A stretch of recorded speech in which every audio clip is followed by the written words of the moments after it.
नमस्कार दोस्तों, जय हिंद, वंदे मातरम। राजेंद्र सिंह राठौड़ चूरू जिले से लड़ेंगे लोकसभा का चुनाव और लेंगे अपनी हार का बदला। क्यों कर रहे हैं चूरू जिले से इतनी खतरनाक तैयारी? आइए दोस्तों, हम आपको बताते हैं। अगर आप राजेंद्र सिंह राठौड़ के फैन हैं तो वीडियो को लाइक जरूर करना। दोस्तों, इस वीडियो पर मात्र 200 लाइक पार करवा दीजिए, मेरी आपसे हाथ जोड़कर विनती है।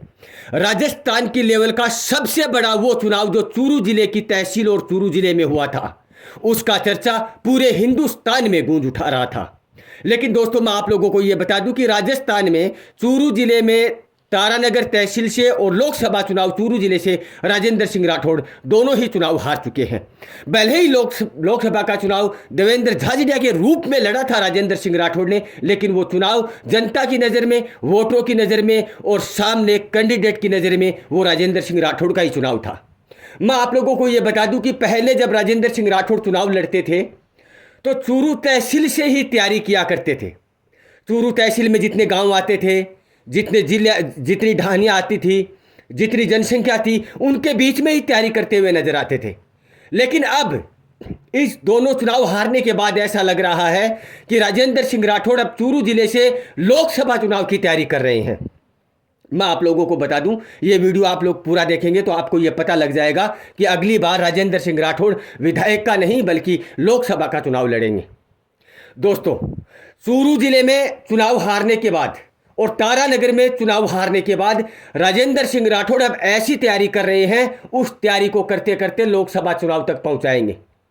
तारानगर में चुनाव हारने के बाद राजेंद्र सिंह राठौड़ ने कम से कम 5 से ज़्यादा मीटिंग अभी तक ले ली है और उस मीटिंग के दौरान लोगों की एप्लीकेशन ने, लोगों की शिकायतें, लोगों का काम, गांव की कमी क्या नहीं है तारानगर में, वो सब पूर्ति करने की सोच रहे हैं। लेकिन वहां से तो चुनाव लड़कर हार गए, वो एक अलग बात है, लेकिन वहां पर चुनाव लड़ने के बाद तारानगर को सजाने की तैयारी कर रहे हैं राजेंद्र सिंह राठौड़।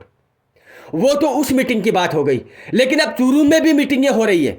चूरू जिले की चूरू तहसील की जब गांवों में, ढानियों में भी मीटिंग राजेंद्र सिंह राठौड़ की हो रही है, तो इस तरफ भी राजेंद्र सिंह राठौड़ का चूरू को चमकाने का रुझान अलग ही दिख रहा है।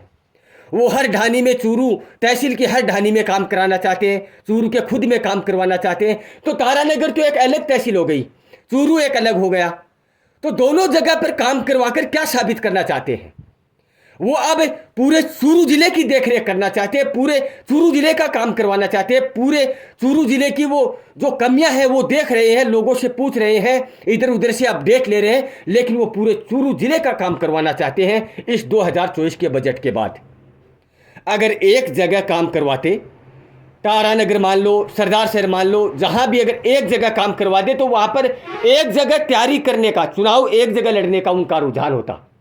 लेकिन ये तो आप पूरे चूरू जिले की तैयारी करवा रहे हैं, तो इसका मतलब ये हुआ कि वो तहसील से नहीं, अब की बार चूरू जिले से चुनाव लड़ने का इरादा है। वो कुछ अब बड़ा करना चाहता है। 7 बार विधायक का चुनाव जीतकर विधायक बन चुके हैं राजेंद्र सिंह राठौड़। 8वीं बार वो तारानगर से हार चुके हैं और लोकसभा के देवेंद्र झाझड़िया के रूप में लोकसभा का चुनाव हार चुके हैं। लेकिन वो लोगों की नज़रों में था चुनाव, लेकिन अब की बार खुद की लड़ने की आशंका जताई जा रही है कि राजेंद्र सिंह राठौड़ इस तरह तैयारी कर रहे हैं जैसे लोकसभा चुनाव की हर एक नेता करते हैं।